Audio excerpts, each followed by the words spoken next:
1 লাখ চৰকাৰী চাকৰিত নিযুক্তিৰ অভিযানত ইতিমধ্যে আৰক্ষী বিভাগত 15,000 নিযুক্তিৰ প্ৰক্ৰিয়াটোত যোৱা কেবিনেটে অনুমোদন জনাইলে আৰু তাৰ পাছত আজিৰ কেবিনেটে শিক্ষা বিভাগত অনুমোদিত কিন্তু খালী হৈ থকা 22,921টা স্যাংশন ভ্যাকেন্ট পোস্ট 22,921টা পদবীত নিযুক্তিৰ প্ৰক্ৰিয়া আৰম্ভ কৰাৰ অনুমোদন জনালে।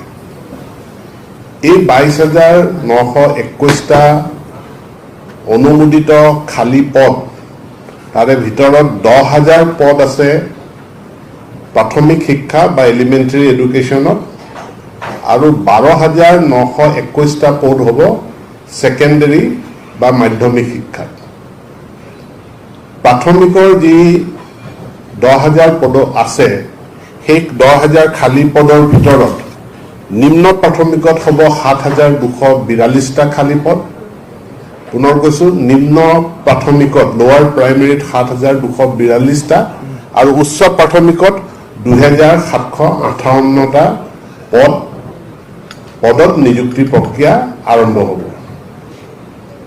ইয়াৰ লগত এটা বিশেষ কথা আছে, এইটো হ'ল যে আমাৰ 1,464টা পদ পাৰ্বত্য অনুসূচিত জনজাতিৰ বাবে সংৰক্ষিত আছিল।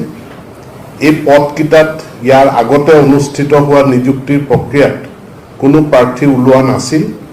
গতিকে আজিৰ কেবিনেটে সিদ্ধান্ত গ্ৰহণ কৰিছে যে নিযুক্তি প্ৰক্ৰিয়াৰ সমান্তৰালকৈ অনুসূচিত জনজাতি পাৰ্বত্যৰ বাবে খালী হৈ থকা পদখিনিৰ কাৰণে বিশেষ এটা টেট পৰীক্ষা অসম চৰকাৰে অনুষ্ঠিত কৰিব।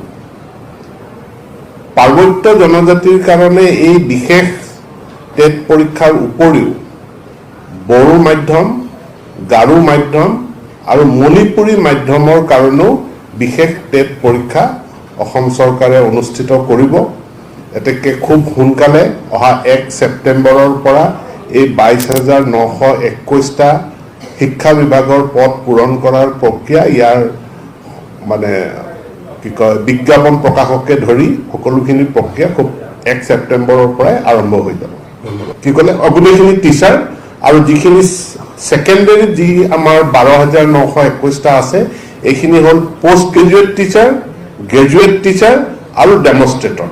পোষ্টৰ সংখ্যাখিনি প্ৰাথমিকত 10,000, মাধ্যমিকত 12,921।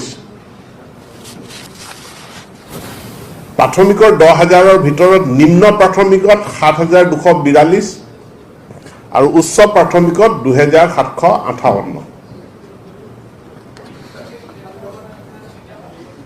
কি ক'লে? সমান্তৰালভাৱে, মই শব্দটো ব্যৱহাৰ কৰিছোঁ সমান্তৰালভাৱে। গতিকে 1 ছেপ্টেম্বৰৰ পৰা নিযুক্তি প্ৰক্ৰিয়া আৰম্ভ হ'ব। 1 ছেপ্টেম্বৰৰ পৰাই বিশেষ টেট পৰীক্ষাৰ প্ৰক্ৰিয়াটো আৰম্ভ হ'ব।